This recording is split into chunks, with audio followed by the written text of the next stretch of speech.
90 سے زائد ملکوں نے شرکت کی آمادگی ظاہر کر دی۔ ایران میں کئی روز تک نماز جنازہ اور تعزیتی تقریبات ہوں گی۔ تقریبات میں عالمی وفود اور مذہبی شخصیات کی شرکت متوقع ہے۔ آپ دیکھ رہے ہیں نیوز 18 کا سوشل میڈیا پلیٹ فارم، میں ہوں وصال اعظم۔ ایران کے نائب وزیر داخلہ برائے سیکیورٹی علی اکبر پور جمشیدیان نے اعلان کیا ہے کہ شہید رہبر انقلاب آیت اللہ سید علی خامنئی کی نماز جنازہ اور تدفین کی تقریبات میں شرکت کے لیے دنیا کے 90 سے زیادہ ملکوں نے آمادگی ظاہر کی ہے۔ یعنی 90 سے زیادہ دیش، 90 سے زیادہ کنٹریز اس بات پر آمادہ ہیں کہ وہ جو آخری رسومات جب ادا کی جائیں گی تو اس میں وہ اپنی شرکت جو ہے وہ یقینی کرنا چاہتے ہیں، وہ اس میں حاضر ہوں گے۔ پریس کانفرنس سے خطاب کرتے ہوئے انہوں نے بتایا کہ 30 سے زیادہ ملک باضابطہ طور پر اپنے اعلیٰ سطحی سرکاری وفد کو بھیجنے کی درخواست بھی کر چکے ہیں۔ ان کے مطابق مختلف ملکوں کے مذہبی رہنما، علماء اور عالمی شخصیات بھی ان تقریبات میں شریک ہوں گے۔ یعنی کہ جو آخری رسومات جو ہوں گی، یا ہم کہہ سکتے ہیں کہ جو فنرل کو لے کر کے جو بھی وہاں پر فنرل ہوگا، اس کو لے کے جو وہاں پر ارکان ہوں گے یا جس طرح سے فنرل کو انجام دیا جائے گا، اس میں جو ایک جلوس کے شکل میں بھی لوگ نکل سکتے ہیں، تو اس میں وہ شامل ہوں گے۔ علی اکبر پور جمشیدان نے کہا ہے کہ ملک کے حالیہ حالات کے پیش نظر جنازے کی تقریبات کو کچھ عرصے کے لیے مؤخر کیا گیا تاکہ قومی اور بین الاقوامی سطح پر بڑے پیمانے پر انتظامات مکمل کیے جا سکیں۔ انہوں نے بتایا کہ مرحوم رہبر کے دفتر اور رہبر انقلاب آیت اللہ سید مجتبی خامنئی کی ہدایات کے مطابق یہ تقریبات کئی دنوں تک جاری رہیں گی۔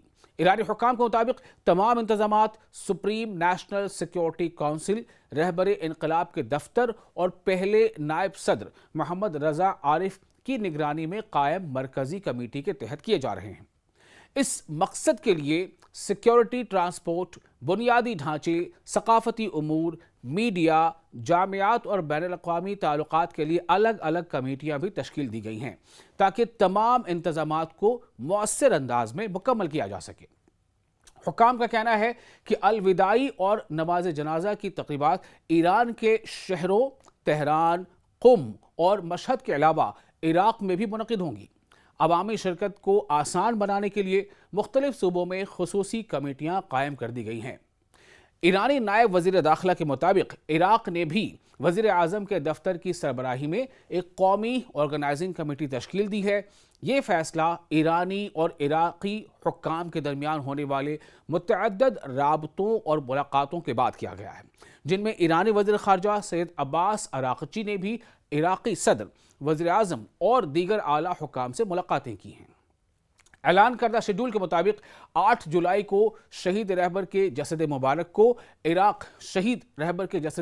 کو عراق منتقل کیا جائے گا، جہاں بغداد یا نجف ایئرپورٹ پر سرکاری استقبال متوقع ہے۔ اس کے بعد نجف اور کربلا میں نماز جنازہ، جلوس اور تعزیتی تقریبات منعقد ہوں گی۔ 9 جولائی کو مشہد میں نماز جنازہ اور تدفین کی مرکزی تقریب منعقد کی جائے گی، جہاں آیت اللہ سید علی خامنئی اور ان کے اہل خانہ کو روضہ امام رضا کے قریب سپرد خاک کیے جانے کا منصوبہ ہے۔ ایرانی حکام کا کہنا ہے کہ ان تقریبات کا مقصد قومی اتحاد، اسلامی دنیا کے درمیان یکجہتی کو فروغ دینا اور نئے رہبر انقلاب سے تجدید عہد کا اظہار کرنا ہے۔ ان کے مطابق عراق، پاکستان، افغانستان اور دیگر ہمسایہ اسلامی ممالک سمیت مختلف ملکوں کی وسیع شرکت امت مسلمہ کے اتحاد کو مزید مضبوط بنانے کا باعث بنے گی۔ علی اکبر پور جمشیدیان نے بتایا ہے کہ عوام کی زیادہ سے زیادہ شرکت کو یقینی بنانے کے لیے مختلف دنوں میں عام تعطیلات کا اعلان بھی کیا گیا، یعنی کہ چھٹیوں کا۔ 4 اور 5 جولائی کو صوبہ تہران، 6 جولائی کو پورے ایران میں مرکزی جنازے کے جلوس کے موقع پر، 7 جولائی کو قم، جبکہ 9 جولائی کو صوبہ خراسان رضوی میں عام تعطیل ہوگی۔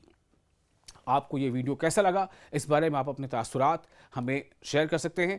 تو دراصل یہ جو خبر ہے یہ کافی اہم ہے، اور سب سے اہم بات یہ ہے کہ ابھی تک جو ان کی جو آخری رسومات ادا نہیں کی گئی تھیں، اور اس کے بعد اب جو اس کے تمام جو چونکہ وہاں پر جس طرح سے جنگ کے حالات بنے ہوئے تھے ایران اور امریکہ کے بیچ، یا پھر یہ کہہ لیں کہ ایران پہ جس طرح سے حملہ آور تھے اسرائیل اور امریکہ، تو ان سب چیزوں کے مد نظر شہید رہبر انقلاب آیت اللہ سید علی خامنئی کی جو نماز جنازہ ہے اور جو تدفین ہے وہ مؤخر کی گئی تھی، یا جو آخری رسومات سے جڑی جو تقریبات ہیں وہ مؤخر کی گئی تھی، اور اب اس کے لیے کئی ملکوں کو باضابطہ اس کے لیے مدعو کیا گیا ہے کہ وہ اپنے نمائندگان کو بھیج سکتے ہیں۔ اور اس میں اب جو خبر ہے سب سے بڑی وہ یہی ہے کہ 90 سے زیادہ ملکوں نے اس آخری رسوم میں شامل ہونے کے لیے آمادگی کا اظہار کیا ہے۔